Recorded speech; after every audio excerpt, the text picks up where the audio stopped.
என் அருமை பிள்ளையே, நான் உன்னை மிகவும் நேசிக்கிறேன். உன் வாழ்வில் நான் எப்போதும் உன்னுடன் இருக்கிறேன். பயம் உன்னை ஆட்டுவிக்க வேண்டாம். நான் உன் பக்கத்தில் நின்று கொண்டிருக்கிறேன். என் கரம் உன்னை தாங்கும். உன் கண்ணீரை நான் பார்க்கிறேன். உன் துக்கத்தை நான் அறிவேன். என் அமைதியை உன் இதயத்தில் நிரப்புகிறேன். நீ தனியாக இல்லை. நான் உன்னை ஒருபோதும் கைவிட மாட்டேன். என் அன்பு உன்னை சூழ்ந்திருக்கிறது. உன் வாழ்க்கையின் ஒவ்வொரு பிரச்சனையிலும் நான் உனக்கு வழிகாட்டுவேன். என்னை நம்பு.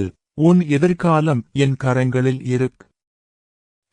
நல்ல காரியங்களை நான் உனக்காக தயார் செய்திருக்கிறேன். உன் இதயத்தை எனக்கு திறந்து வை. நான் உன்னுள் வந்து வாழ்வேன். என் சமாதானம் உனக்கு கிடைக்கும். நீ பலவீனமாக இருக்கும்போது என் பலம் உன்னில் வெளிப்படும். என்னை சார்ந்திரு. உன் குடும்பத்தையும் உன் அன்புக்குரியவர்களையும் நான் ஆசீர்வதிக்கிறேன். அவர்களுக்கு என் கிருபை பொழியட்டும். உன் வாழ்வில் உள்ள இருளை நான் ஒளியாக மாற்றுவேன். நம்பிக்கையுடன் நட. உன் இதயத்திற்கு அமைதியையும் மகிழ்ச்சியையும் ஆரோக்கியத்தையும் தருகிறேன். என் ஆசீர்வாதம் உன்மேல் இருக்கட்டும். என் அருமை பிள்ளையே, நான் உன்னோடு இருக்கிறேன், இப்போதும் என்றும். ஆமென்.